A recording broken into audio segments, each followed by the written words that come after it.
एक बात और है, भगवान ने स्वयं अपने मुखारविंद से कहा चौथे स्कंद में, गृहे स्वाविशताम चापि पुंसाम कुशल कर्मणाम मदवार्ता यातयामानाम न बंधाय गृहांता। गृहस्थाश्रम बंधन कारक नहीं है, गृहस्थाश्रम बुरा नहीं है। पुराणों को उठाकर देखो तो चारों आश्रमों में गृहस्थ आश्रम को श्रेष्ठ कहा गया। हम लोगों को बाबाजियों को ये बात थोड़ी खराब लगती है और कई लोग तो इस बात को ठीक से कहते भी नहीं है, क्योंकि हमारी दुर्दशा ऐसी है, बहुत प्रीति पूजाए वे पर पूजी वे पर थो। पर सच्ची बात है, सभी महात्माओं को ध्यान से विशेष रूप में सुनना चाहिए। सेवा लेने वाला बड़ा नहीं होता है, सेवा करने वाला बड़ा होता है। 3 आश्रम सेवा लेने वाले हैं, ब्रह्मचारी भी सेवा लेने वाले हैं। ब्रह्मचर्य आश्रम में पुरानी गुरुकुल व्यवस्था कैसे चलती थी? गृहस्थों के अंशदान से चलती थी, सरकारी अंशदान नहीं हुआ करता था। ब्रह्मचर्य आश्रम का योगक्षेम आस्तिक गृहस्थों के अन्न धन से होता था। वानप्रस्थियों की सेवा भी गृहस्थ के द्वारा होती। वानप्रस्थी को भिक्षा का विधान है, कहां जाएगा? उपार्जन तो करना नहीं है। यति को तो भिक्षा का विधान है ही। तो ब्रह्मचारी की सेवा, वानप्रस्थी की सेवा और सन्यासी की सेवा, तीनों आश्रमों की सेवा गृहस्थ के ऊपर है। और इनकी सेवा के साथ साथ अपने परिवार की सेवा भी है, समाज की सेवा भी है, राष्ट्र की सेवा भी है, गोवंश की सेवा भी है। इसका तात्पर्य है गृहस्थाश्रम इसलिए श्रेष्ठ है क्योंकि गृहस्थाश्रम की सार्थकता सेवा में। ध्यान में यही बात नहीं आई?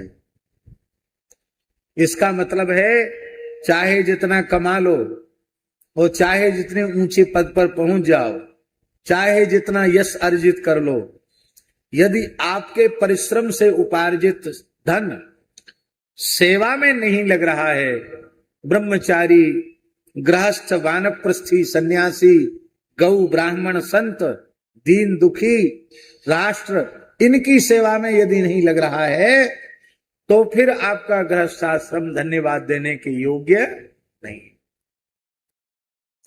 इसलिए गृहे स्वाविशतां चापि, जिन लोगों ने गृहस्थाश्रम में प्रवेश किया है, गृहस्थोचित कर्तव्य कर्म का पूर्ण निष्ठा से निर्वहन करते हैं, पूरा व्यवहार करते हैं, व्यवहार में चूक नहीं करते, पर यह निश्चय कर रखा है कि हम अपने व्यस्ततम गृहस्थ जीवन का कुछ समय भगवान नाम संकीर्तन में और गीता, भागवत, रामायण आदि जो हमारे पवित्र ग्रंथ हैं उनके सत्संग में व्यतीत करेंगे तो आपका गृहस्थ आश्रम बंधन कारक नहीं। हमारी हाथ जोड़कर विनम्र प्रार्थना है, आपको कहीं जाने की आवश्यकता नहीं है, कहीं भटकने की और भ्रमित होने की आवश्यकता नहीं है। नियम कर लो, अपने घर के ठाकुर जी के सामने बैठकर आधा घंटे का नाम संकीर्तन और आधा घंटे का सत्संग, 1 घंटा, और उस 1 घंटे में परिवार के प्रत्येक सदस्य की उपस्थिति को अनिवार्य कर दो। यहां तक कि कोई बीमार हो तो कंबल ओढ़ के वहीं लिटा दो उसको, लेकिन उस समय वो रोग सैया पर न पड़ा रहे, सत्संग के समय वहां उपस्थित हो।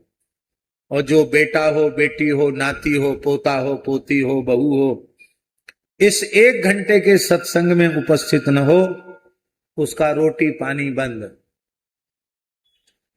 अब इस घर में रहने का और यहां खाने पीने का तुम्हारा कोई अधिकार नहीं है। ऐसा अनुशासन तो करना पड़ेगा। हम आपको निश्चय पूर्वक ये बात कह रहे हैं, आप ईमानदारी से 6 महीना ऐसा करके देखो, आपके घर का पूरा वातावरण न बदल जाए, आपके घर में सात्विकता के संस्कार न आ जाएं, आपके घर में भक्ति का वातावरण प्रकट न हो जाए, वो आप कहने का अवसर ही नहीं आए।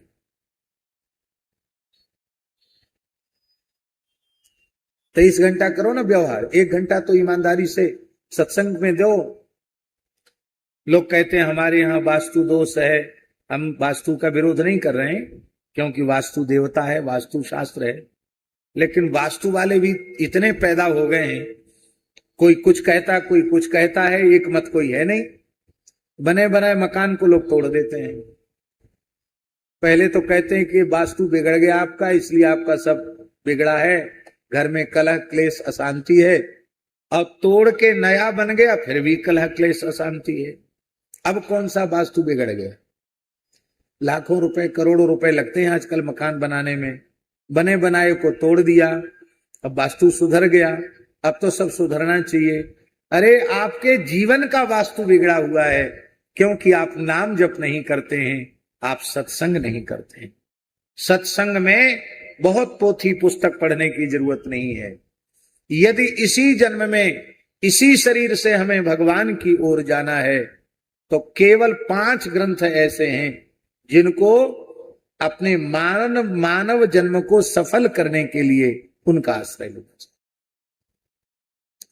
पहला ग्रंथ है श्रीमद् भगवद गीता। एकम शास्त्रम देवकी पुत्र गीतम। गीता संपूर्ण शास्त्र है। गीता अपने आप में परिपूर्ण है। गीता एकम शास्त्रम देवकी पुत्र गीतम।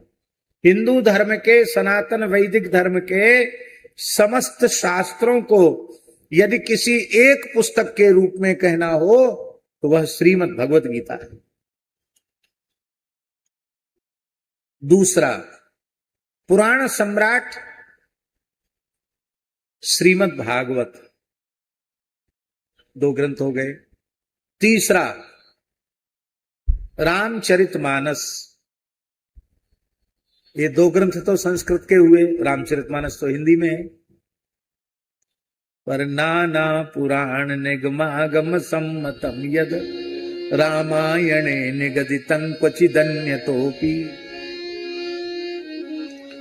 बड़े बड़े विद्वानों का कथन है कि भगवान पाणिनि के जैसा उत्कृष्ट कोई विद्वान नहीं हुआ इस धरती पर। ये हम नहीं कह रहे, बड़े बड़े विद्वानों ने कहा है। भगवान शंकराचार्य से बहुत पहले के हैं पाणिनि। ऐसा समझो द्वापर युग का अंत हो रहा है उस समय के पाणिनि।